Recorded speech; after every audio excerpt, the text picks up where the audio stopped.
यश मेहरा एक 21 साल का इंजीनियरिंग स्टूडेंट साइबर सिक्योरिटी में दिलचस्पी रखता था। वह अक्सर डार्क वेब की गहराइयों में अजीबोगरीब चीजें खोजता रहता। एक रात जब सब सो रहे थे, यश ने एक बेहद अजीब फाइल पाई। Aina.x। फाइल की डिस्क्रिप्शन में कुछ भी नहीं था, पर नीचे एक अजीब लाइन लिखी थी। आईने में जो दिखता है वो कभी सिर्फ तुम नहीं होते। शुरुआत की हैरानी। यश ने उत्सुकता में फाइल डाउनलोड की और चलाई। स्क्रीन पर एक आईने जैसा इमेज खुला, जिसमें यश का रियल टाइम रिफ्लेक्शन दिखा, बिल्कुल वैसा ही जैसे कैमरा हो। लेकिन कुछ अजीब था। रिफ्लेक्शन यश की हरकतें कुछ सेकंड्स की देरी से कर रहा था, और फिर कुछ हरकतें ऐसी करने लगा जो यश ने की ही नहीं, जैसे हंसना, आंखें मटकाना या दूर किसी को देखना। यश ने तुरंत फाइल बंद कर दी और हटा दी, पर अगली बार जब उसने लैपटॉप ऑन किया, वही फाइल फिर से डेस्कटॉप पर थी। डर की शुरुआत। अब हर बार लैपटॉप खोलते ही वो फाइल अपने आप खुलती। आईने वाला रिफ्लेक्शन अब सीधे यश की आंखों में देखता और मुस्कुराता। एक रात जब यश सो रहा था, उसके फोन पर स्क्रीन अपने आप ऑन हो गई। कैमरा ऐप खुला और उसमें यश के बगल में कोई खड़ा था।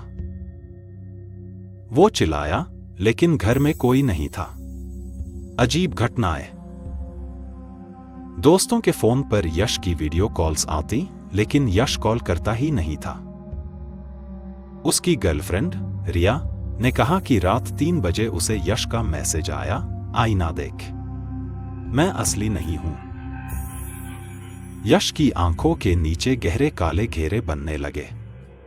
वो कहता, मैं दिन में नहीं, रात में जिंदा रहता हूं। आईने का सच। यश ने एक पुराने हैकर ग्रुप से संपर्क किया। उन्होंने बताया कि Aina.x कोई आम फाइल नहीं, बल्कि एक डिजिटल बंधन है, एक ऐसा आत्मिक कोड जो पौराणिक तंत्र से बना है। यह फाइल दरअसल एक बंदी आत्मा को कैद करने का माध्यम है, जो अब हर उस इंसान के रिफ्लेक्शन को अपना घर बना लेती है जो उसे देख लेता है। भय का विस्तार। अब यश की हर स्क्रीन पर, हर मिरर में, हर कांच में वही चेहरा दिखता था। कभी मुस्कुराता, कभी रोता, कभी गुस्से में डराता।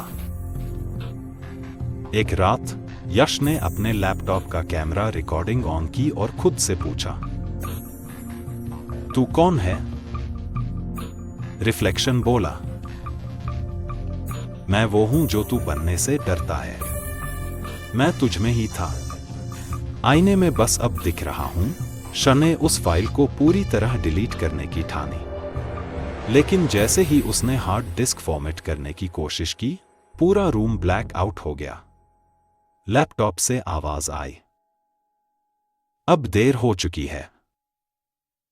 वो बेहोश हो गया। जब उठा तो खुद को अपने कमरे के आईने में कैद पाया। वो हिल नहीं पा रहा था। बाहर की दुनिया में उसका रिफ्लेक्शन उसकी जिंदगी जी रहा था। रिया अगले दिन यश से मिलने आई। यश ने दरवाजा खोला, मुस्कुराता हुआ, शांत और थोड़ा अजीब। उसकी आंखें थोड़ी गहरी थीं। उसने कहा, अब सब नॉर्मल है। फाइल डिलीट हो गई। रिया ने पूछा, तू रो क्यों रहा है? आईने में।